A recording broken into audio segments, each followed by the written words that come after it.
Remember this?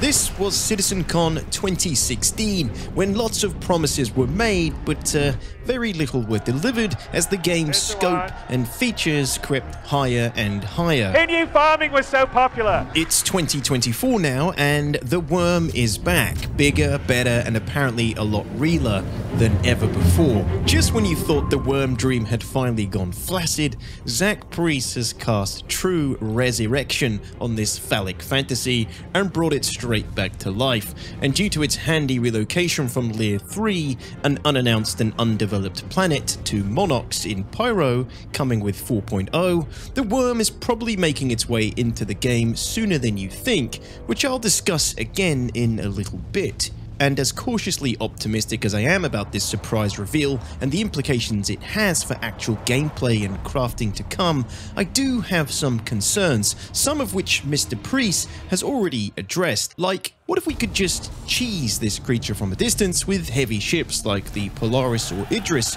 wiping out the threat before it even stands a chance? Can CIG actually pull off an engaging open-world PvE boss here, or will the Valakkar be just another crazy idea that falls short when tested by thirsty players like us?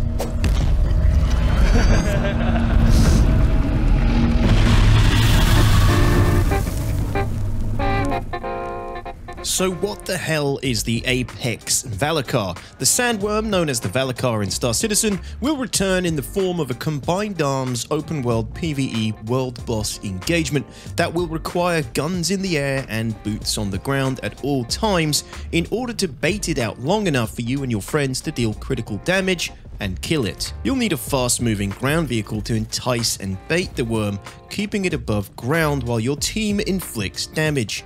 Breaking the tether or moving your team too far away will cause it to dive again and regain its HP. Pull it off and reap the loot inside. The Valakkar will drop rare resources like pearls embedded in its body and massive, valuable teeth that can only be pried free with a heavy-duty tractor beam. Think Max Lift or Argo Atlas. Both the pearls and teeth vary in quality, making them highly prized materials for crafting later down the line. Naturally, the 14-year-old bounty hunting, Jedi teabagging Star Wars Galaxy nerd that was me, whose taste for MMOs was pretty much defined by that game, couldn't be happier that this, along with the additional announcements of crafting and base building updates at this year's CitizenCon, will slowly but surely make Star Citizen the Star Wars Galaxies 2 I've always dreamed of. Experience the greatest Star Wars saga ever told. Yours. But that's a whole other video. From what we've seen, the Valakkar looks and sounds awesome, and I want it to have every chance of succeeding when it arrives, possibly sooner rather than later.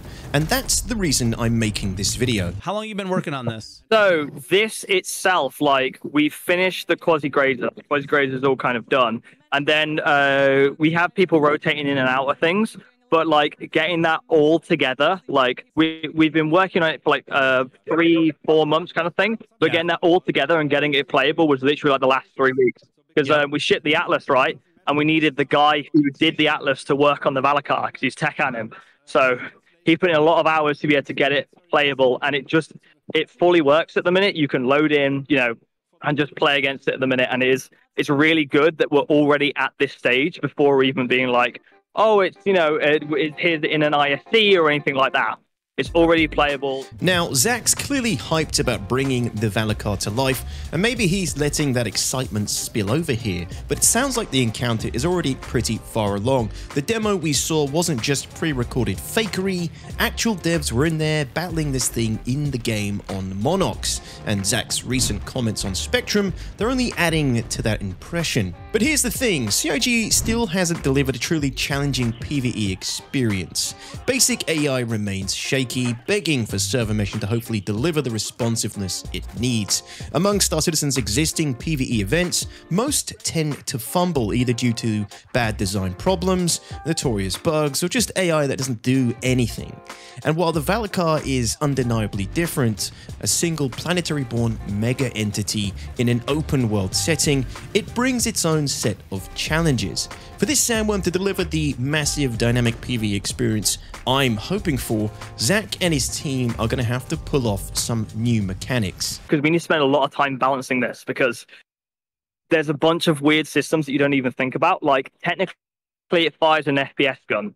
It fires an invisible, like, bearing shotgun with, like, a bunch of different things on, because, you know, we have accuracy parameters for FPS AI and stuff like that. So, but it's like, you know, but it's like finding out how to make a creature like that fun to play against, difficult and challenging when you're in different kind of ships. And obviously the hardest question about this all is like, how do you add skill into the equation, right? Because what we're thinking of right now and how we're kind of playing it is, if you see the worm target you, and you, because it has a big like wind up animation, you basically need to hit your boosters, and that's how you'll dodge any attacks. So it will be a challenge of skill, not a challenge of like, oh, I just got unlucky and blew up. Okay, let's imagine the Valakkar event goes live exactly as planned. AI working smoothly, server meshing holding strong, and everything's running just as the devs envisioned.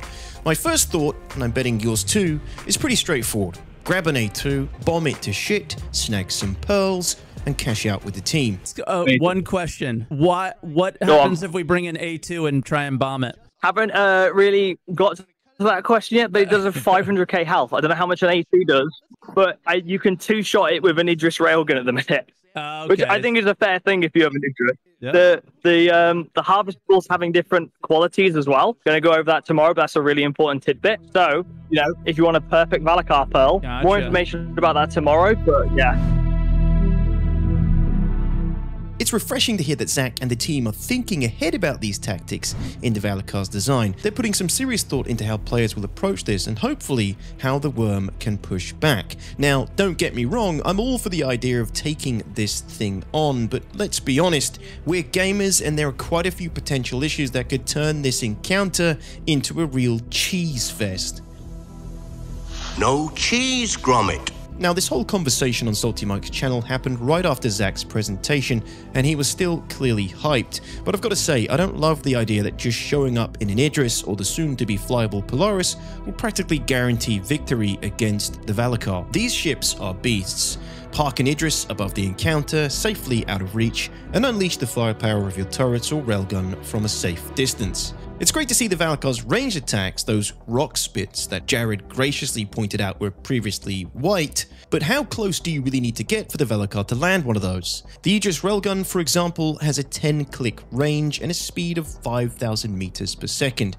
It's pretty fast, and a couple of hits at approximately 250,000 alpha damage could potentially bring down the Valakkar without much effort at all. And what about Polaris torpedoes? That's not quite the high-stakes encounter we need. So here's my back-of-the-napkin idea. What if the Valakkar could kick up a dust storm, an arena shield, so to speak, that mitigates long-range damage and forces players closer in? With something like a 5-kilometer radius, any ship wanting to engage would need to enter the danger zone. Within that space, anyone with enough threat would get the worm's full attention, while those trying to cheese it from outside find themselves wasting energy and ordnance, firing through the storm with barely a scratch on the Valakkar. Or what about an electric storm that scrambles long-range targeting and locks ship weapons from the outside? Within the arena range, the Valakkar could also have a more lethal ranged attack that only nimble, faster ships could dodge. Bringing in bigger ships suddenly becomes a major risk and practically a cost-inefficient death sentence, making this encounter require a more combined arms approach, balancing ships, vehicles, risk, and reward. And you know what, it does sound like Zach's already considering solutions along these lines, which is exactly what this encounter needs. If it's really on track to drop sooner rather than later, I'd love to see it in the best shape possible. So what do you all think? Is the Valakkar even a good idea? What would you add or change to balance it? And do you see it as a glimpse of potentially more open world PvE events down the line? Please let me know your thoughts in the comments below, as I always try to respond to as many as I can. As always, thanks for watching, and a huge thanks to my Meaty members and Twitch subscribers for the support that keeps these videos coming. Stick around for more CitizenCon 2024 breakdowns over the coming weeks. Goodbye!